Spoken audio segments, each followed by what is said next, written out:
Así Qué que, bueno. comencemos. Bueno, bienvenidos a este nuevo ciclo de conversaciones donde queremos descubrir lo humano detrás del oficial de cumplimiento. Y yo soy Priscila Cabrera, soy partner en Evoética, donde nos dedicamos a fortalecer culturas de integridad para la conducta humana hacia el compliance.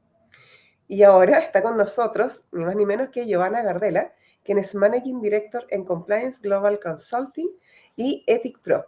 Y ella ha dedicado su vida profesional a la cultura de integridad en organizaciones chilenas e internacionales. Tiene una amplia experiencia fuera de Chile en organizaciones que son muy exigentes. Y Giovanna nos va a contar más en detalle. Prefiero que ella sea la que en primera persona nos cuente su experiencia y cómo ha sido todo. Bueno, Muchas Giovanna, gracias, Priscila, por la invitación. encantada, gracias a ti. Y preguntarte, ¿cómo llegaste a este mundo de compliance? ¿Fue de casualidad? ¿Lo viste venir? Porque tú comenzaste en países donde estábamos de avanzada. Así es. Yo estaba bueno, soy abogada de la Universidad de Chile y fui a hacer un posgrado a Estados Unidos. Primero, antes yo había vivido en Nueva York, había hecho un curso de inglés legal en Columbia, entonces ya me sentía como más o menos preparada ya para hacer un máster. Y el máster lo hice en la Universidad de Miami por las oportunidades que tiene con Latinoamérica. Y mientras estaba yo ya terminando el máster, yo tenía un vecino que era como bien así, yo diría que es como un mentor para mí, porque él era muy visionario y él me dijo, yo en esa época estaba trabajando como in-house, como abogado en el TV. Y no era lo que yo sentía, fíjate, aunque todos digan que es súper entretenido un TV, no es tanto como parece. Entonces él me dice, oye, Giovanna, tú deberías meterte a compliance porque estamos hablando del año 2004, como para que tengan relación. Me dice, deberías entrar a conocer esto de compliance porque es algo que va a quedarse y va a ser el futuro de muchas empresas para tener especialistas buenos. Y yo creo que tú tienes todas las competencias para hacerlo, porque justamente en este minuto están investigando mi banco. Él trabajaba en ABN AMRO Bank y era vicepresidente de ese banco. Entonces, yo dije, bueno, ¿y qué se trata esto? Mira, es que además tú hablas español y nosotros tenemos que investigar a mucha gente que viene de Latinoamérica, acá en Estados Unidos, y tenemos que ver si los documentos responden o no a una transacción, porque era por lavado de activos la acusación. En ese banco, bueno, esto ya es información pública, habían cuentas de mucha gente de gobierno que eran PEP y que no se habían identificado y que eran por lavado de activos. Entonces, estaba Berlusconi en aquel entonces, que tenía unas cuentas y me dijo que en mi banco está pero terrible el tema. Y ahí conversé con el compliance officer de ese banco y me dijo, oye, tú estás ideal para este trabajo, postula, me motivó, yo me puse a estudiar el Bank Secrecy Act, que era todos los controles que tenían que tener en esa época. Bueno, hasta el día de hoy existe este manual que es de examinación de los bancos y de instituciones financieras de AML. Y empecé, postulé como cualquier persona en un proyecto y allá, bueno, todavía no estamos tan desarrollados en Chile. Allá, cuando tú ya tienes una sanción por la autoridad, tú tienes que enmendar eso. Entonces, llegamos nosotros, que somos los consultores, a enmendar y tratar de solucionar todas las cuentas, o revisar, volver a hacer, buscar si hay un cliente que a lo mejor, o alguna transacción que es inusual y no se ha reportado. Entonces, es un trabajo súper interesante y la gente que trabaja ahí, por ejemplo, a mí me tocó trabajar con ex agentes del FBI, fue una súper buena escuela y además ver en situaciones como muy extremas, o sea, si no se arreglaba eso que la autoridad había descubierto como una brecha, un incumplimiento, el banco se acababa, se cerraba. Y así fue, varios bancos se cerraron. Recuerden que en Miami la autoridad llegó con mucha fuerza después de lo que fue el ataque a las Torres Gemelas, porque Mm. los terroristas entraron por ahí con fondos y nadie los identificó. Y siempre se pensó que se hubieran salvado todas esas vidas si esos fondos se hubieran identificado y se hubiera detectado esas actividades de financiamiento del terrorismo.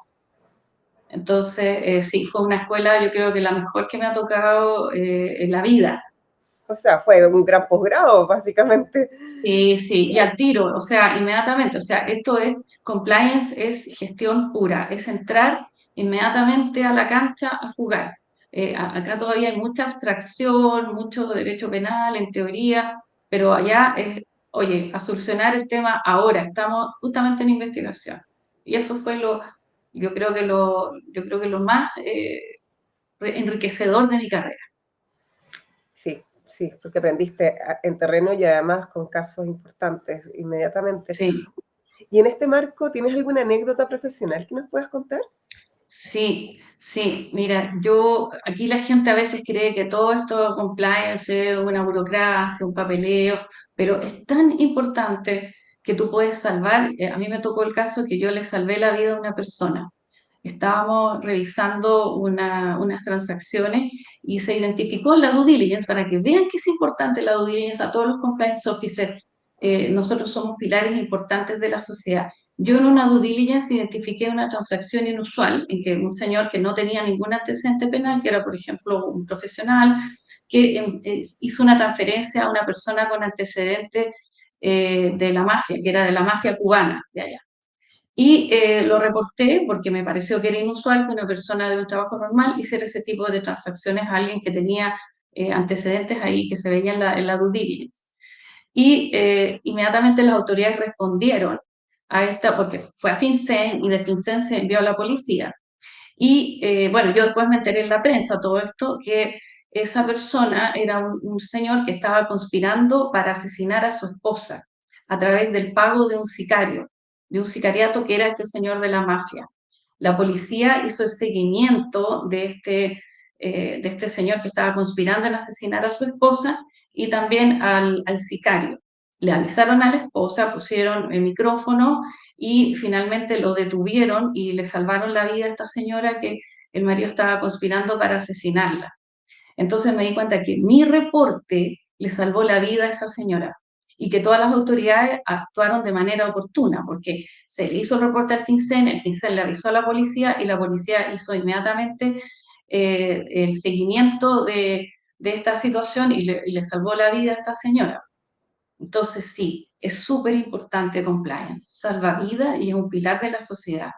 Oye, pero esa anécdota es de película. Sí, sí, después salió en la prensa, yo lo publiqué en mis redes en LinkedIn. Wow, ya, pues, súper bonito, súper inspirador además porque Sí, trascendió a salvar una vida más allá de que las empresas puedan prosperar, que puedan emplearse, que hagan las cosas bien. Fue mucho más allá. sí, Y bueno, sí. y en esta trayectoria que tú has tenido también, ¿tú consideras que hay algún dilema ético que haya sido desafiante? Mira, más que dilema ético, lo que es desafiante es, porque bueno, yo posterior a esa experiencia, yo me volví a Chile como expat, como experta, para justamente ayudar a una empresa que estaba siendo investigada. Y no existía nada de compliance en esa empresa, era como empezar de cero. Entonces yo venía de un mundo súper evolucionado de compliance, sabiendo todas las consecuencias que puede hacer que alguien haga algo malo que podría hasta afectar la vida de una persona y entonces ya hay un efecto dominó en la sociedad. Y entonces llego a una organización donde no había ni una cultura de compliance y sentí que la labor era titánica. O sea, como cambiar la cultura, explicar lo que yo te estoy explicando a ti, Priscila, que es súper importante el trabajo que nosotros hacemos dentro de las empresas, que te den las herramientas, que necesitas software, que necesitas recursos humanos, que necesitas investigar, que necesitas analizar, sin al mismo tiempo parar el negocio, porque no lo puedes congelar, porque el negocio tiene que seguir existiendo. Entonces, para mí eso fue el desafío más grande de llegar a Chile, partir desde cero una cultura y además tener a la autoridad ahí, o sea, tú tienes a la agencia, al DOJ y a la SEC, porque son empresas las que están, está el FCPA, que es el Foreign Corrupt Practices Act, que es la legislación de Estados Unidos de anticorrupción, que es extraterritorial.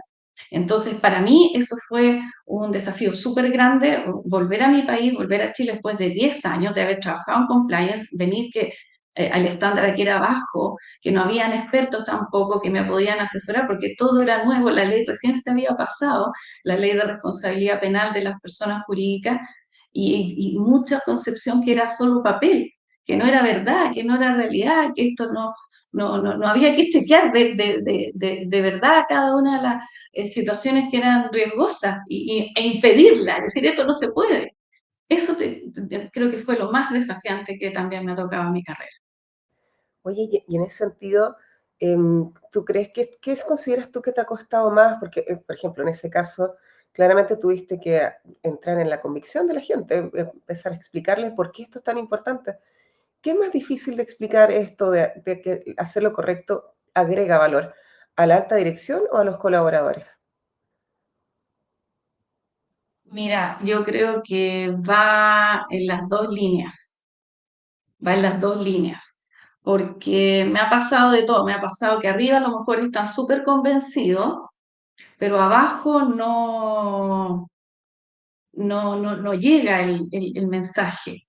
Entonces ahí tienes el famoso Tom from the middle. Entonces tienes que como permear a todo. O al revés, me ha pasado gente del medio que está súper convencido y arriba como que sí, parece que hay que hacerlo. Entonces es bien importante que se haga a todos los niveles. Pero cada uno tiene sus motivaciones y eso hay que buscarle a las personas el interés de por qué esto es importante. Y en ese sentido, porque como las personas que se dedican al compliance directamente, las matrices de riesgo, los controles, ¿qué consideras tú que tiene más peso cuando entras aquí, como ya en el rayado de cancha o en la convicción? Em, ¿Diseñar como controles estratégicos a la medida o trabajar la cultura de integridad donde las personas entiendan que hacer lo correcto agrega valor?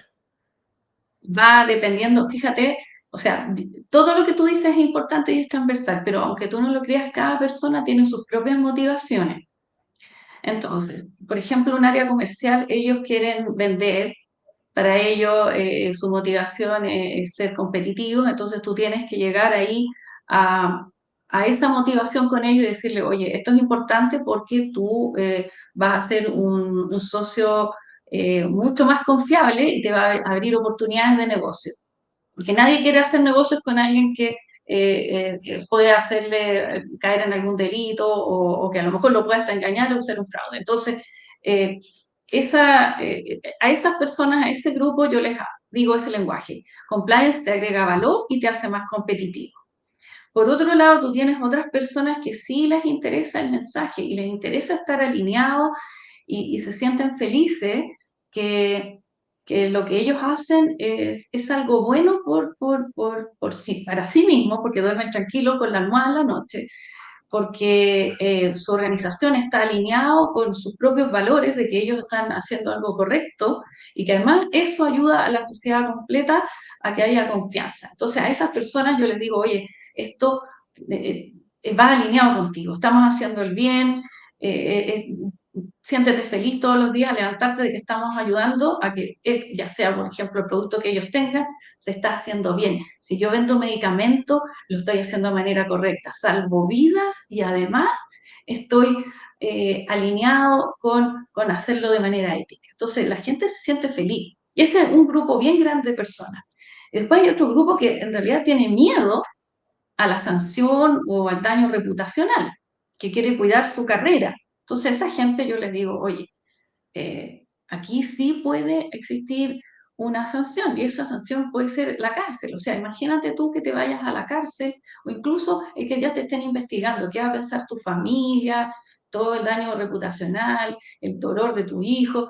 Y esa gente, tú tienes que, su motivación es el miedo a la sanción y el miedo al daño reputacional. Entonces, hay distintos mensajes y a esas, cada persona tú tienes que hablarle en qué cosa les motiva. Oye, y en ese sentido, porque claro, tienes que contarle, explicarle normalmente a toda la alta dirección, a los mandos medios, a todo tipo de colaboradores, qué es lo que tú haces para poder entrar y que ellos también se sumen. Pero ¿cómo se lo explicarías tú a un niño? Como para Ah, entenderlo en un lenguaje fácil para todo tipo de audiencia. Bueno, yo les explico que yo soy como una heroína, que como estilo Doctor Strange, y que tengo la capacidad de imaginarme todos los escenarios posibles y ver el futuro. Y que le digo que si tú haces esto, va a pasar todo este tipo de cosas malas.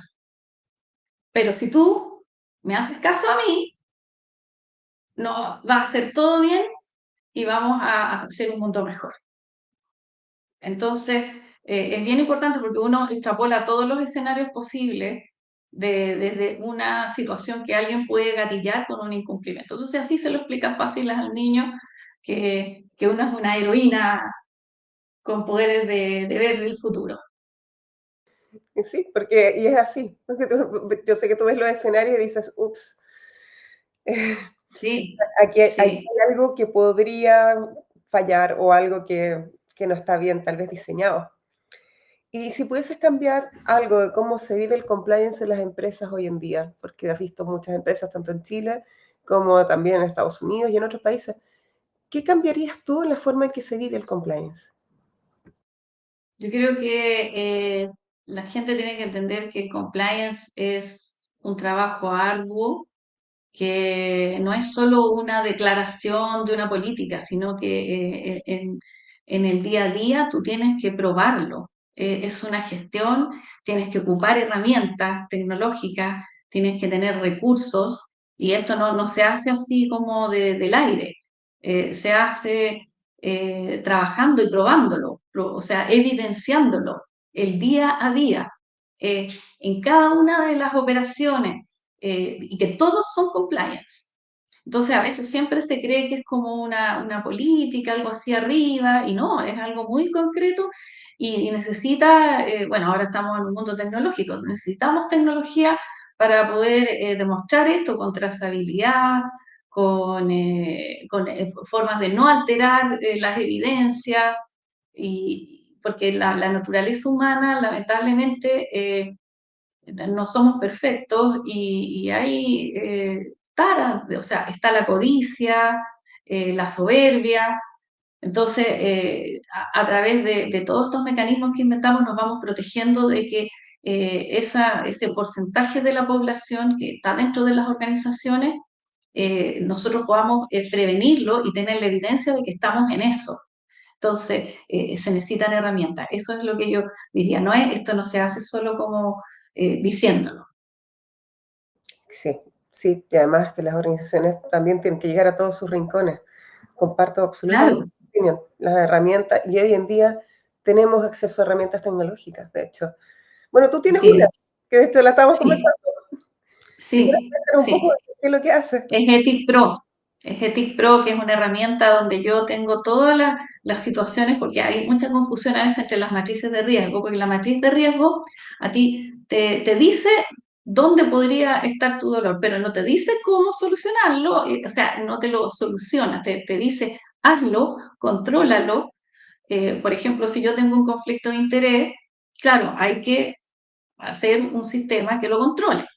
Entonces, la Ethic Pro es la plataforma que controla, que es el control en sí mismo de ese conflicto de interés, porque hay que revisarlo, como a veces los conflictos de intereses pueden ser aparentes, o a lo mejor si existe, por ejemplo, hay una relación sentimental. Ahora escuchamos hace poco que un gerente general fue despedido porque estaba relacionado y quería ingresar a su polola. Entonces, o también lo hemos visto en grandes multinacionales, en este caso Coldplay.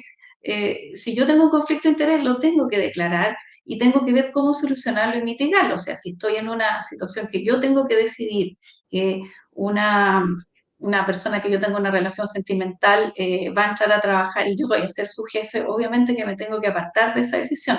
Y esas decisiones, ese, esa lógica tiene que quedarse registrado de que uno como empresa lo está controlando. Y eso da un buen espíritu también para también para la empresa, porque no hay favoritismo, hay sensación de justicia, es súper grato saber que existen esos controles. Sí, y es preventivo, que es muy importante. Oye, bueno, ya estamos como en el tiempo, de hecho, nos tomamos Sí, minutos extras. Ser compliance officer, ¿tú consideras que en el fondo es? Ser una heroína que habla a tu conciencia y te muestra que cada acción preventiva ayuda a que tu empresa y este mundo sea mejor. Ay, precioso, ya me quedo con eso. Ser compliance officer es ser una heroína o un héroe también, Un héroe para los que son hombres compliance officer. sí, que nos ayudan a, bueno, ya que este mundo sea un lugar mejor para que todos podamos vivir. Sí, eso es muy importante. Gracias, muchas gracias, Joana, y muchas gracias a todos los que nos acompañaron el día de hoy y nos vemos pronto en un siguiente live donde conoceremos más sobre el rol, más allá del rol, la parte humana de los que están detrás de los que soportan, apoyan y contribuyen al cumplimiento normativo y a la prevención de delitos, que es lo más importante. Gracias, Joana.